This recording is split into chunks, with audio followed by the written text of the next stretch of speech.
5,000 కోట్లు అవుతుంది. 5,000 కోట్ల వల్ల సంక్షేమ పథకాలను ఆగిపోయినాయి, అభివృద్ధి అంతా ఆగిపోయింది తెలంగాణ. ఇది చాలా లింకప్ ఉంది, కాళేశ్వరం వల్ల చాలా లింకప్ అయి ఉన్నది ఇది తెలంగాణకు. కాబట్టి మేము ఏం చెప్తున్నామంటే ఇది రేవంత్ రెడ్డి గారు ఉన్న రోజులు చేయడు. నేను 2 సంవత్సరాల 4 నెలల ముందు చెప్పాను, ఇప్పుడు చెప్పాను. ఇప్పుడు ఎవరు అన్నట్టు వాళ్ళకున్న ఒప్పందాలు 2 పార్టీలకు నాకు తెలిసి 2004లో ఎట్లయితే 2 అలయన్స్ గా చేసిన కాంగ్రెస్ బీఆర్ఎస్, ఫ్యూచర్ ఎలక్షన్ లో కూడా వీళ్ళిద్దరు కలిసి చేస్తారు. ఏదో ఒక రకంగా దాంట్లో కాంగ్రెస్ బీఆర్ఎస్ అలయన్సా? టీఆర్ఎస్ కాంగ్రెస్ 2,000 కోట్లు ఎవరు అలయన్స్ చేయరు? మేము వాళ్ళ అట్లా కాదు భరత్, 2004 ఎవరు అలయన్స్ అయ్యారు? ఇప్పుడు ఆ రాష్ట్రంలో మెయిన్ అపోజిషన్ అధికారులు ఉన్నది వాళ్లే కదా, బీజేపీ. సరే కేంద్రం పార్లమెంట్ ఎలక్షన్ వస్తే బీజేపీ, కానీ అసెంబ్లీ ఎలక్షన్ లో మీరేమో గట్టిగా లేరు కదా. భరత్ గారు నేను చెప్పింది రండి భరత్, 2004లో పొత్తు ఎవరైంది అంటే నేను చెప్పదలుచుకున్నది ఏంటంటే ఇప్పుడు సుమారు 28 నెలల నుంచి పెద్ద ఎవరైతే సుమారు 32 నెలల నుంచి రేవంత్ రెడ్డి గారు చెప్తూనే ఉన్నారు ఆ చెర్లపల్లి 2 డబుల్ బెడ్రూమ్ కడతా అని. ఇంకా డబుల్ బెడ్రూమ్ లేదు, ట్రిపుల్ బెడ్రూమ్ లేదు. ఇది మొత్తం టోటల్ లోపాయికార ఒప్పందం. కాంట్రాక్టర్ల దగ్గర కమిషన్లు తీసుకుని పంచుకోవడం. అధికారులు ఒక్కొక్కరు 2,000 కోట్ల అవినీతి. మేము చెప్పింది కాదు, తెలంగాణ గవర్నమెంట్ అండర్ లో ఉన్న ఏసీబీ చెప్పింది. ఒక అధికారి పేర్లు చెప్తే బాగా 100 కొద్ది అయితే హరిరాములు, ఆరాములు, మురళీధర్ రావులు, అందరూ ఉన్నారు. అంటే నేనేమంటున్నా అంటే ఈ అవినీతి వల్ల పుట్టిన ఇది ఒక ఇబ్బంది కాబట్టి రాజకీయ నాయకులకు ఇబ్బంది అవుతుంది. రాకేష్ రెడ్డి గారు నేను చెప్పిన తర్వాత ప్రశ్నలు అడగండి, 100 ప్రశ్నలు అడగండి, సమాధానం చెప్తాను. కానీ శ్యామ్ ప్రసాద్ రెడ్డి గారు అడిగిందే చాలా మంది కామన్ పీపుల్ కూడా అనుకుంటున్నారు. ఈవెన్ శరత్ గారు కూడా అన్నారు కదా, అంటే బీజేపీ చేయాల్సినంత యాక్టివ్ గా చేయడం లేదు అనేది వాళ్ళ అందరి క్వశ్చన్. అది శ్యామ్ ప్రసాద్ రెడ్డి గారు నేను చెప్తాను, నాకు తెలుసు, పెద్ద తెలుసు. నేను చెప్తున్నా ఏమంటే భారత రాజ్యాంగంలో కొన్ని పద్ధతులు ఉన్నాయి.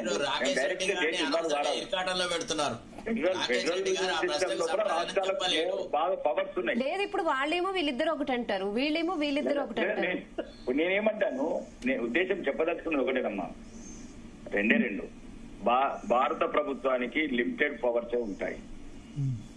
ఫెడరల్ స్టేట్ సిస్టమ్ లో చాలా రాష్ట్రాలకు చాలా అపరిమితమైన అధికారాలు ఉన్నాయి. క్లియర్ గా సిఆర్ పాటిల్ గారు స్టేట్మెంట్ ఇచ్చారు. అక్కడున్న ప్రతీక్ అనుకుంటా, కల్నల్ ప్రతీక్ గారు కూడా స్టేట్మెంట్ ఇచ్చారు. మేము సాంకేతిక సలహాలు, సెక్యూరిటీ రీజన్స్ 2 మేము ఇచ్చేది. ఇప్పటికే 4 సార్లు ఇచ్చాము. నిర్ణయం తీసుకోవాల్సింది రాష్ట్ర ప్రభుత్వం అండి. రాష్ట్ర ప్రభుత్వం ఇంకా కొంచెం ఎక్కువ ఫైట్ చేయాలి ఈ విషయంలో. రాకేష్ రెడ్డి గారు, శ్యామ్ ప్రసాద్ రెడ్డి గారు ఒక్క నిమిషం ఇంటర్వ్యూ కావాలనుకుంటారు. ఎస్ శ్యామ్ ప్రసాద్. నేను కూడా రాకేష్ భయ్య, నేను అనేది ఏంటంటే 2023లో అప్పుడు స్టేట్ గవర్నమెంట్ ఉన్నది, సెంట్రల్ గవర్నమెంట్ ఉన్నది. అప్పుడు కిషన్ రెడ్డి గారి యొక్క చొరవతోనే తెల్లారే వచ్చినటువంటి నేషనల్ డ్యామ్ సేఫ్టీ అథారిటీ వాళ్ళు ఇప్పుడు ఒక్కసారి విజిట్ చేయమంటే ఎందుకు, అందులో ఇంకోటి వారి యొక్క ఆదేశం మేరకే ఈ రోజు మన స్టేట్ గవర్నమెంట్ చెప్పేది కానీ వాళ్ళు ఇచ్చినటువంటి రిపోర్ట్లు కానీ అన్లెస్ అంటిల్ వాటి యొక్క రిపేర్స్ ని మీరు అటెండ్ అయ్యేంత వరకు, వాటిని రిహాబిలిటేట్ చేసేంత వరకు అందులో వాటర్ని ఇంపౌండ్ చేయకూడదని చెప్పేసి నేషనల్ డ్యామ్ సేఫ్టీ అథారిటీ వాళ్ళు ఇచ్చినటువంటి ఒకటి అది ఉన్నది, వాళ్ళు ఇచ్చిన ఆర్డర్ ఉన్నది. ఆ ఆర్డర్ ని మీరు ధిక్కరించి వీళ్ళు చేయడానికి సిద్ధంగా లేనప్పుడు రిక్వెస్ట్ చేసి పరిస్థితిని, గ్రౌండ్ రియాలిటీ తెలుసుకొని మీరు ఇంతవరకు చేసుకోవచ్చు, కొంత మీరు మొత్తం నింపకుండా ఎండిడిఎల్ వరకు నింపేసుకొని మీరు వాటర్ ని లిఫ్ట్ చేయొచ్చు అని చెప్పేసి వాళ్ళు చెప్పే అవకాశం ఉన్నది. వాళ్ళు కనుక సైట్కి వస్తే వాళ్ళు ఎందుకు రావడం లేదు, నేను ఆ రోజు చెప్పగానే మీరు ఎందుకు దానికి ప్రయత్నం చేయడం లేదని మా బాధ, అంతే, ఇంకోటి ఏం లేదన్నా. మీరు ఆ రోజు 1 రోజులో రప్పించిన వాళ్ళు నెలలైనా ఇంకో రప్పిలేకపోతున్నారండి. అదే ఇప్పుడు రాష్ట్ర ముఖ్యమంత్రి గారు ఏమంటారంటే భద్రాచలం మునిగిపోతుంది అంటున్నాడు. ఆ రకంగా రాజకీయ ప్రసంగాలు చేసే ముఖ్యమంత్రితోని మేము రాజనీతి గురించి మాట్లాడలేము. భరత్ గారు ఒక్క నిమిషం, మీరు గోడ మీద పిల్లిలాగా మాట్లాడుతున్నారు. ఒక్క నిమిషం, నేను అడిగే ప్రశ్నకు మీరు సమాధానం చెప్పండి. మీ ఇప్పుడు సిఆర్ అతను ఎవరు కేంద్ర మంత్రి గారు మాట్లాడింది ఏంది, నీళ్లు ఎత్తిపోయడమా వద్దా అనేది విధానపర నిర్ణయం అని అన్నారు. ఇప్పుడు మీరు డ్యామ్ సేఫ్టీ అథారిటీ వాళ్ళు ఫస్ట్ ప్రిలిమినరీ రిపోర్ట్ లో these are the shortcomings, these are to be required, these are to be attended అనే వార్ ఫుటింగ్ అది ఇది అని చెప్పినారు. మీ ప్రభుత్వం వాళ్ళేమో మేము ఈ రిపేర్ వర్క్ చేసినాం, అది చేసినాం, ఇది చేసినాం అని అన్నారు.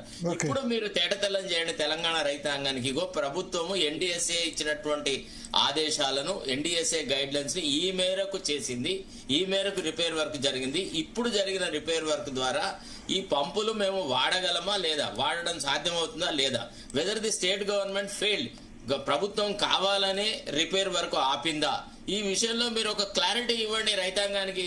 ఇప్పుడు మీరు ఎన్ని చేసినా, ఎంత మీరు ముఖ్యమంత్రి మీద మన్నుపోసినా లేకపోతే ఇంకెవరినన్నా ఏదన్నా అన్నా గానీ బీజేపీ నిరర్థకంగా ఉంది, అసలు కావాలనే మీరు సైలెంట్ గా ఉన్నారు అనే వాదన పూర్తిగా రైతాంగం దృష్టిలో ఉంది. ఒక్కసారి నిమిషాల మీద జరుగుతుంది అనేది. ఒక్కసారి కాంగ్రెస్ వెర్షన్ తీసుకుందాం. పెద్దపల్లి ఎమ్మెల్యే విజయరమణారావు గారు ప్రస్తుతం జాయిన్ అవుతున్నారు, మనతో పాటు ఫోన్ లైన్ లో ఉన్నారు. విజయరమణారావు గారు నమస్తే. విజయరమణారావు గారు ఉన్నారా? ప్రభుత్వ విప్ కూడా విజయరమణారావు గారు జీతాల కోసం సమయం కేటాయించిన ధన్యవాదాలు.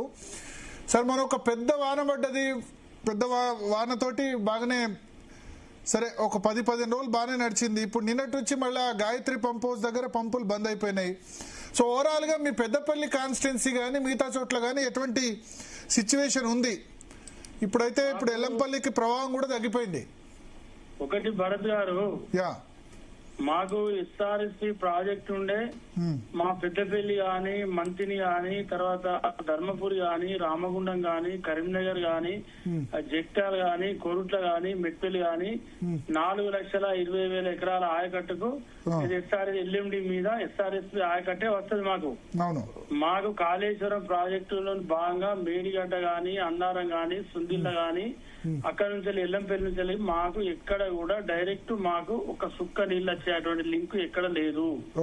మా ఉమ్మడి కరీంనగర్ జిల్లా ఓవరాల్ గా కూడా మీకు అప్ టు కొండపోచమ్మ రిజర్వాయర్ నీళ్లు పోయే వరకు కూడా ఈ ఫలాన్ నియోజకవర్గంలో ఇంత ఆయకట్టుకు నీళ్లు వస్తాయి అనేది ఎక్కడ కూడా వాళ్ళు ఆ లిఫ్ట్ ఇరిగేషన్ ఏదైతే అది పెట్టిందో అప్పటి నుంచి కూడా ఎక్కడ కూడా ఏ పంప్ హౌస్ కానీ ఎక్కడ కూడా లేదు అది. కాకపోతే మాకు ఇవాళ ముందు ఏంటంటే ఇవాళ ఎస్ఆర్ఎస్సీ ప్రాజెక్ట్ లో కూడా దాదాపు 42 నుండి 43 టీఎంసీ నీళ్లు వచ్చినాయి. పోయిన సంవత్సరం ఈ టైంలో కూడా ఇదే నీళ్లు ఉన్నాయి అలా, పోయిన సంవత్సరం కూడా. కాబట్టి ఎప్పుడు కానీ ఎస్ఆర్ఎస్సీ ప్రాజెక్ట్ నిండేది కూడా మీకు ఆగస్టు సెప్టెంబర్ లోనే ఎప్పుడు నిండుతాయి, ఎప్పుడు గేట్లు పడతారు. తర్వాత లాస్ట్ టిఆర్ఎస్ బిఆర్ఎస్ ప్రభుత్వం ఉన్నప్పుడు కూడా వాళ్ళు 4 సంవత్సరాలు వాళ్ళు నీళ్లు లిఫ్ట్ చేసింది కేవలం 130 నుంచి 140 టీఎంసీ నీళ్లే ఇల్లంపల్లి నుంచి వెళ్ళి వాళ్ళు మిడ్ మానేర్ గాని ఆ లిఫ్ట్ చేసి అక్కడ నుంచి వెళ్ళి మిగతా కొండపోచమ్మ గాని 4 సంవత్సరాలు కలిపా మీరు చెప్పేది 150 టీఎంసీ 4 సంవత్సరాలు కలిపి నేను చెప్పేది. అంటే అప్పుడు వర్షం